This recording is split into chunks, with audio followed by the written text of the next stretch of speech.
Hello, everyone. It's Philosopher's Poet. Today, I have a very special guest called worx. If you'd like to introduce yourself. Hi there, everybody. My name is Amanda Kay, and I guess I am the face of worx, and I'm super excited to be doing this online Zoom with Nathan at the Philosopher's Poet. Thank you so much for having me. We actually have quite an interesting story in how we met. We were actually at a festival in Finsbury Park, and Amanda was rolling down a hill. Then we started talking, and then we were like, "Okay, I really love what your page is about, and so let's work together." And let's. I think we can add a lot of value and give something back. That's hugely important. So yeah, I liked what she was about and the energy and her purpose. Yeah. It was weird how it was, it was interesting how conversations can actually start from the mere act of me being silly at this festival and rolling down a hill. I think what happened was I was rolling down the hill, and then did you offer to film it, or did I ask you to film it? Did you just happen to be there with a camera? I can't remember, but I was with some mates, and I think somehow I ended up filming it. I think you wanted someone to film it, and I was like, yeah, I'll record it for you. Yeah, That's it. You stepped in. You yeah, stepped in. yeah, I remember that.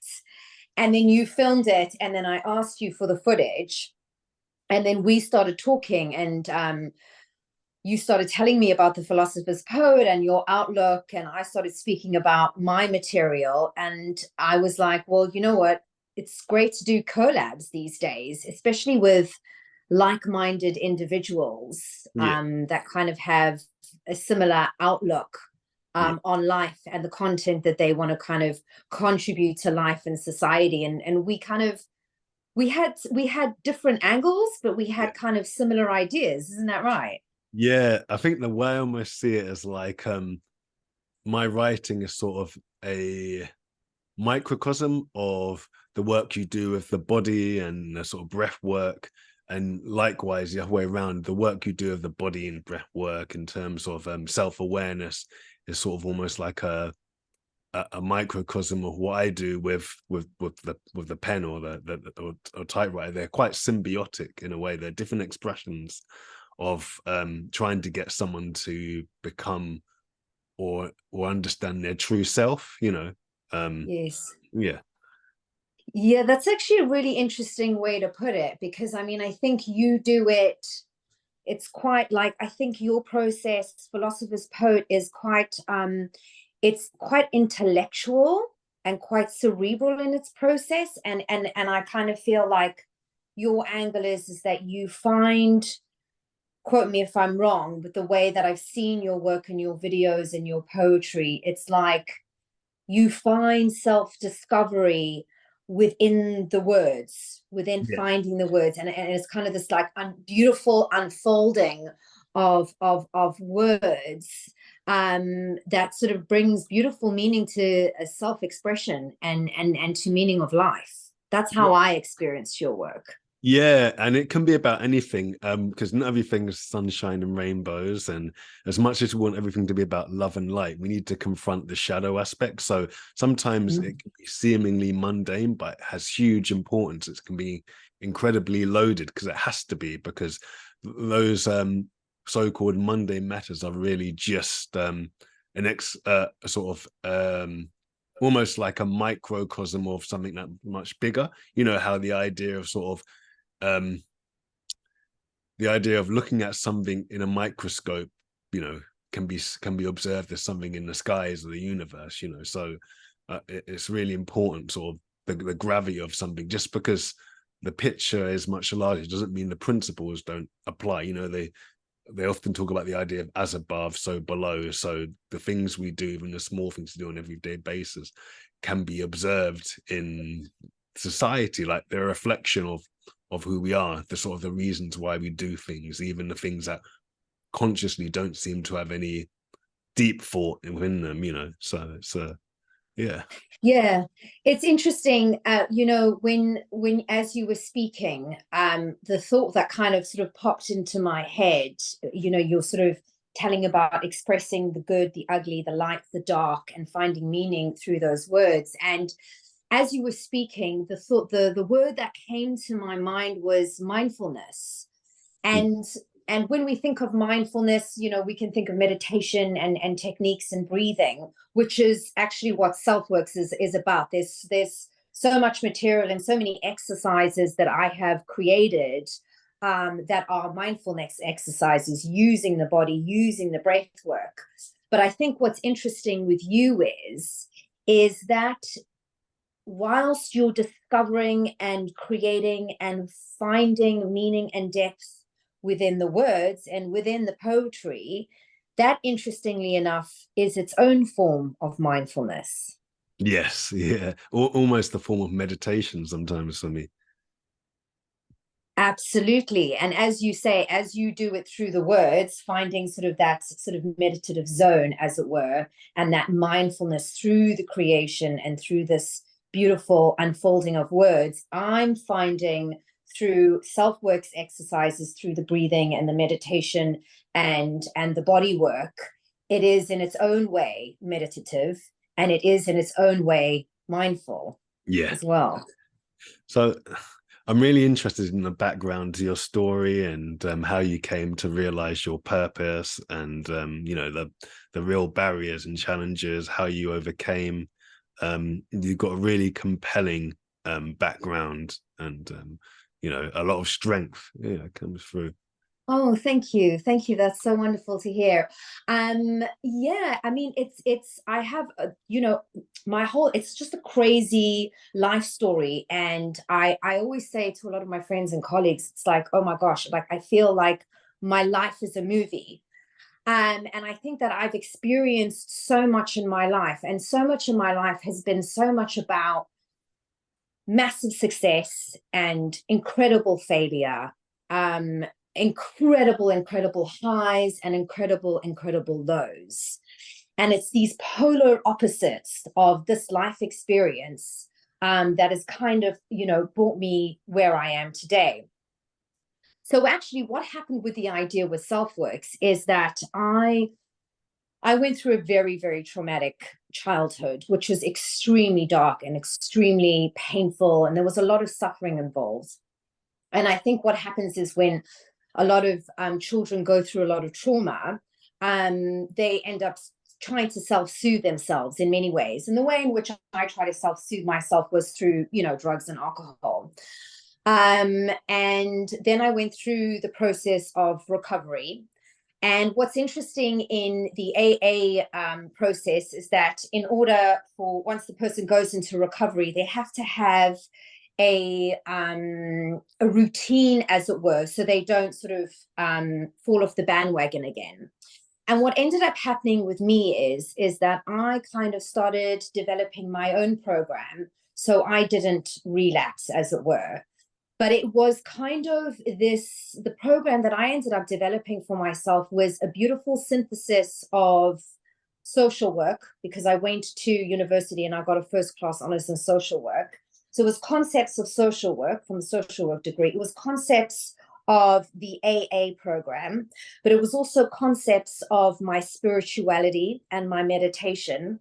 But so too was it a combination of my creativity, because I'm a retired professional dancer, but I'm also an actress and I'm also a presenter.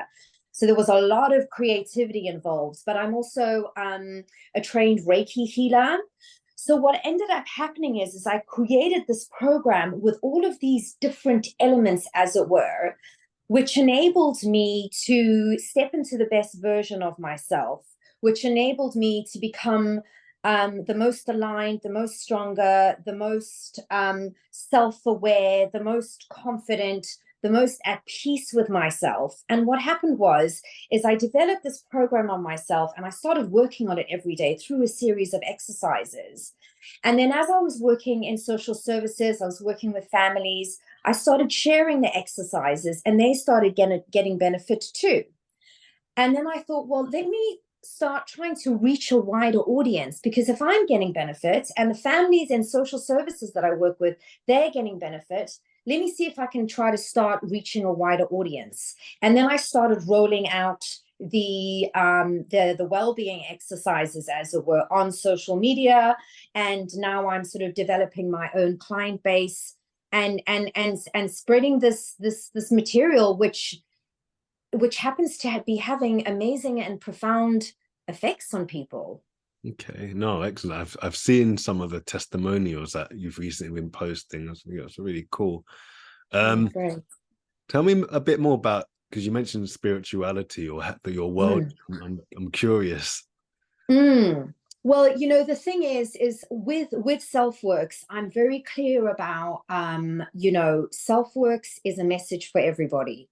It's self-works isn't a message just for the elite. It's for the educated, for the non-educated, for the rich, the poor, Christian, Jewish, Muslim, Buddhist, gender fluid, straight, bi, lesbian, gender fluid. It doesn't matter who you are, what you are, Democratic, Republican, it doesn't matter. If you are a human being that breathes on this planet and knows what it's like to feel joy and to feel pain, then you'll be able to connect with self-works.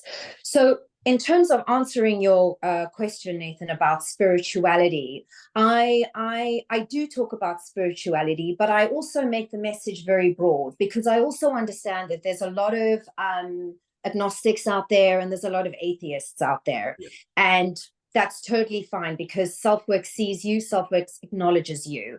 Even if somebody doesn't believe in God or doesn't believe in a higher power, that's totally fine. I work with my clients to maybe think about something bigger than themselves, or something outside of themselves that they can connect with. It doesn't have to be under the label of God or spirituality. Mm. But with that being said, to be honest with you, I wouldn't be alive right now if I didn't have my connection and my trust in my higher power. Okay. It is because of my higher power that I'm here right now, because it could have gone all horribly wrong, and addiction kills people.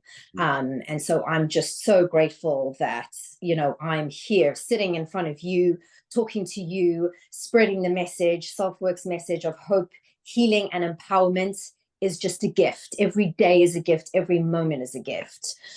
So with that being said, in terms of spirituality, I really I invite people to open themselves up to something that is bigger than themselves. And that doesn't necessarily, they don't have to say it's God or religion. If they can connect with nature, or if they can maybe think about the concept of love, something that's really kind of beautiful and intense. But yes, I really love to work with my clients, and I really invite them to open the door to spirituality and to a higher power. Because once you start opening yourself up to something that is bigger than you, once you start opening up that door, it's kind of like having a friend. If you invite your friend to come in for coffee, they're going to come in. Yeah. You're going to start having a relationship and a friendship with them. It's exactly the same with the divine, right? Yeah. The minute you start opening yourself up to divine intervention and to spiritual wisdom, the minute you start opening up and you start inviting them in, you will start becoming more aligned with the greater power that is. You will start receiving messages. You will start feeling that you're divinely led. A lot of people say, oh, I'm so lost. You can't be lost, because God and spirituality is everywhere. It surrounds us. This conversation is spiritual. God is everywhere. You can't be lost, because we are surrounded by God and spirituality and love. And I think once people actually start to realize that they are connected with the divine, and that they are here for a purpose, and they are protected, and they are loved, and they are divinely led, then some beautiful things are going to start happening. Yeah. I feel like, so I've often termed the phrase inspirational writing. Sometimes writing can come from me, sometimes it comes from somewhere else. Some people call it channeling, and I'm open and privy to that. in the past, I've actually practiced channeling back 5 or 6 years ago. So it was called channeling, but this, in a broad sense, may also be considered channeling in a sense in terms of ideas and concepts, even if those ideas aren't necessarily adopting a particular truth, but what they're trying to get people to do is confront those things within them that help them overcome and become stronger. It's sort of like the antithesis to the idea of spiritual bypassing, where rather than deceive ourselves about something, accept that there are things within us that we must combat, and that we must also hug at the same time, and we must not be so judgmental upon ourselves for these, let's say, shadow thoughts. They're an intrinsic part of us and part of our journey, and to overcome them, rather than use a sword, we actually need to use a hug. So it's an interesting one. And cutting out things that don't serve us, sometimes that can come with extreme guilt, and that's what I try to express through writing, mostly through my own personal experiences, or in the understanding that the experiences I've been through or write about might not necessarily be directly aligned to mine, but the root of our experiences is attached to some sort of suffering, some sort of codependency, or addiction, some lack of self-love, which is interesting because when we talk about addiction, I think the word addiction encompasses so many more things. They could be repeated patterns in life, coping mechanisms that sometimes have a practical good, but we'd get stuck in them. Sometimes they can be wholly destructive. Anything can be when we become overly dependent on it, and that doesn't deal with the symptoms that we're trying to confront. And addictions don't have to be material things either that we do. It doesn't have to be drugs, alcohol, porn, sex, whatever it is, self-flagellation, yeah. So I really appreciate that you mentioned that. Sometimes our addiction can be an addiction to self-loathing, to an addiction to an external force, something that tells us we can't live without it, and something that tells us we're powerless without its influence. That can be a person, that can be a religion, that can be a social group, that can be friends if the love isn't there, but there's a common trauma bond or experience that we hold together. Absolutely. I mean, I think the thing is what's interesting about my experience is that the exercises, the well-being exercises that I've developed, it doesn't necessarily have to be somebody that's, in active addiction or in recovery. The exercises that I've created is actually anybody can use. Yeah. And it's an idea of like wanting to become a better version of yourself. And all of these things outside that we reach out to, these sort of externals, as you were saying, it can be anything. It could be relationships or friends, or it could be porn, or it could be addiction or whatever. But the idea with self-work, so the well-being exercises through the affirmations and the breath work and the body work, we start to heal those parts of ourselves that may be hurting. We start to, through the use of the exercises, we start to soothe ourselves, we start to calm ourselves, we start to actually fulfill the little gaps and the little holes and the little places that maybe we haven't looked at through our mindfulness and through our thoughts and through our exercises. And as we start doing them every day on a daily basis, we slowly start to begin to heal ourselves through the process of our own actions of these exercises. And what's so beautiful about it is that the exercises are so simple and they're available to everybody, Yeah. Yeah, it's amazing. It's amazing how much emotional pain the body can hold as well. That's a really interesting one.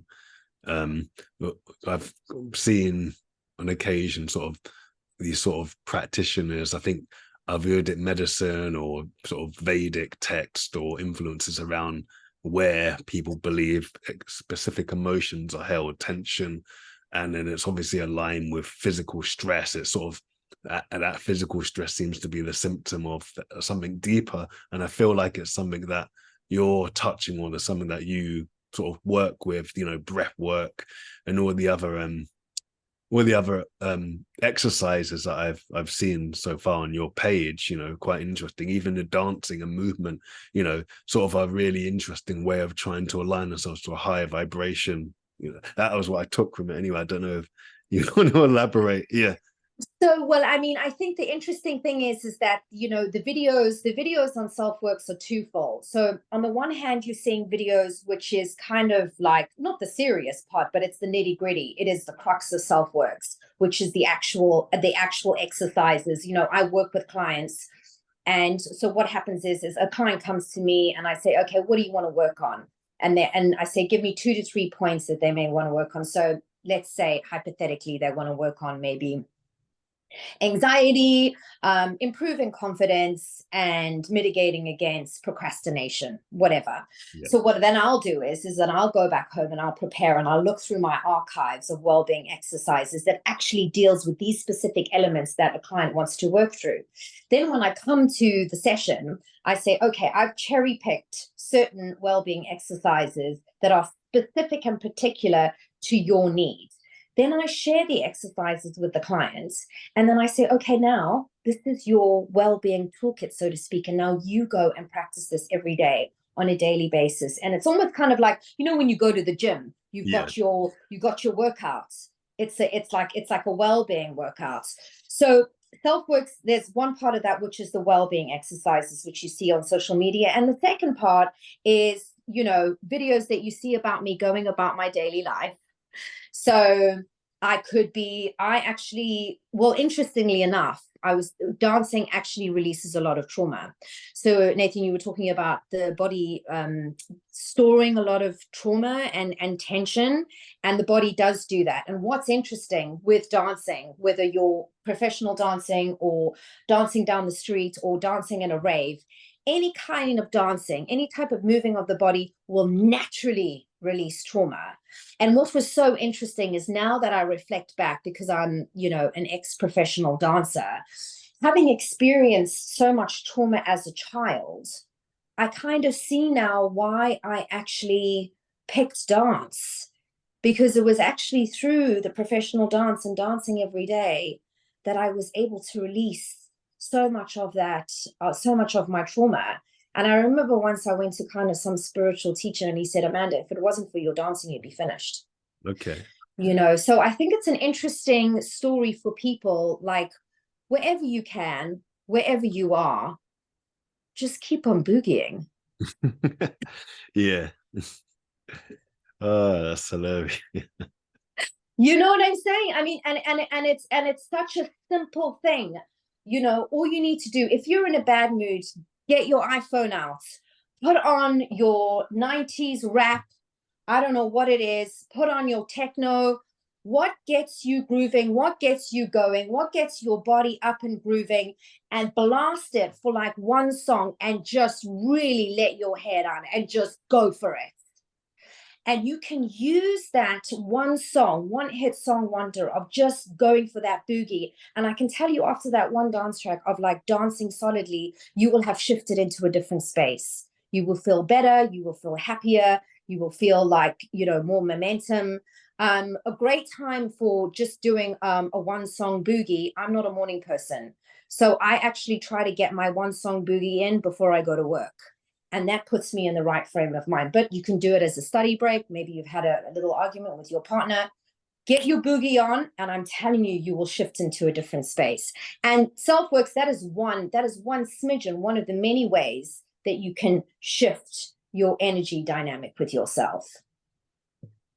No, no, that's really insightful. I totally agree. I was going to add to the list whether singing's included as well, because I always feel great after a bout of karaoke. I mean, even though, you know, I wouldn't want anyone to be in proximity of my vocal skills, but I guess I like to do a bit of dancing as well, a bit of freestyle with a bit of singing too. So Listen, the thing is that in social work we have this term where we always talk about like the client's lived experience. This is the term that they've coined, lived experience. So basically, when I work with a client, obviously I'm going to share the well-being exercises, but so too I speak to a client and I'm like, okay, what shifts you into a better space. So we can talk about doing the boogie. If you were my client, Nathan, I would say to you, okay, so the boogieing is good, but you're telling me that you shift into a really good space with the singing, Mm. right? So then I'm going to ask you what type of singing you like doing. Then I'm going to ask you how you can integrate that into your daily life, when you like to sing, what you like to sing, how you like to sing. And so then basically I almost start being the facilitator, where I give you information about self-works exercise, but so too are you going to be giving me information that works for you. And then we start structuring a whole well-being program around you in order for you to practice on a daily basis to help you step into the best version of yourself. Okay. Yeah. That sounds really interesting. So yeah, so really you're just helping that person get the most out of themselves, or to pull all this out of themselves. The sort of job of a facilitator, you know, trying to get them to see for themselves what it is they contain within inside themselves, and how to take practical steps to get all of it out, to release all of it. You're able to pull out the potential of someone and make them realize that they're their own teacher and they have the medicine to their own ailment. You've got it. That's exactly it. So everybody is the master of their own destiny, Yeah. right? So when I sit down with them, they have all the answers. They are the experts Yeah. of their own lived experience. This is Yeah. what we say in social work. So when I sit down with them, I say to them, okay, how are you going to get to be where you need to be, and what do you need to do? So they're giving me the information, and then I'm guiding them with the information that they give me. Yep. Okay. Excellent. No, I love that. I was thinking about it another way in my head, the fact that we like to use sort of words to create silos and boxes, but the reality is that the ability to do this, to raise one's vibration through an action, through a dance, and to confront certain feelings, we as normal people who have no specialist knowledge of, you know, the spiritual world, the occult, whatever people like to call it, we in ourselves in a way don't need it, because I think intuitively we practice these things unconsciously sometimes, and I think it's almost like we have the innate ability to transmute emotions and feelings and energy, in the same way that all makes us kind of magicians, practitioners, and witches, and masters to some extent without actually even knowing it. You know, someone can say the most profound thing in the world to you, and they could be a guy standing at a bus stop drinking a bottle of Jack Daniels. The wisdom is still there, the power's still there, but we're too obsessed with the image and the barriers, knowing that we will have our own barriers to that power at the same time. Absolutely, absolutely. And I think we always have to think about what I really love to speak about to my clients about is like, what is life inviting us to learn? So you're talking about somebody at a bus stop, right? And somebody at the bus stop says something very, very profound to you. And you don't know, like, you don't think that it's profound, because I mean, how could this random person? But actually, what I love to speak about with my clients is, if you start viewing everything as an invitation, right? What is life inviting you to learn? What is life inviting you to create? Everything, everywhere is always an invitation. Right now, this podcast that we're doing, what is this experience inviting us to learn? What is this experience inviting us to share? What is the random person at the bus stop? What are they inviting us to learn from the few words that it says to us? And so everything, every single day, everything becomes this incredible invitation that enables us to learn and to grow and to just become these incredible people from these amazing invitations, if all we need to do is just look at it like that. And even in the tough times, say you break up with your girlfriend or your boyfriend, or you have an argument, or you have a really bad day at work, what is that inviting you to learn? What is that breakup inviting you to seek within yourself so you can heal and become better at something? What is that bad day at work or that argument with your boss? What is it? What is it inviting you to learn so you can just become a better version altogether of yourself? I mean, I couldn't have said that better myself, to be honest, in terms of the day. Every second of a day presents you with opportunities, and invites you of opportunities to learn about yourself, about who you are and who you aren't, regardless of the physical or material circumstances. So I think that's an amazing message. Just as we come towards the end, I'd like you to leave a parting message for the audience, something for them to remember you by, and then obviously give out your social media details. But I'd love for you to leave some final thoughts, everyone, to ponder on, in terms of their own personal power and liberation. Absolutely. I mean, I think the whole crux of what sort of self-works is, when I first created this, there's three core elements that really come to mind. And I think what self-works actually stands for is hope, healing, and empowerment, right?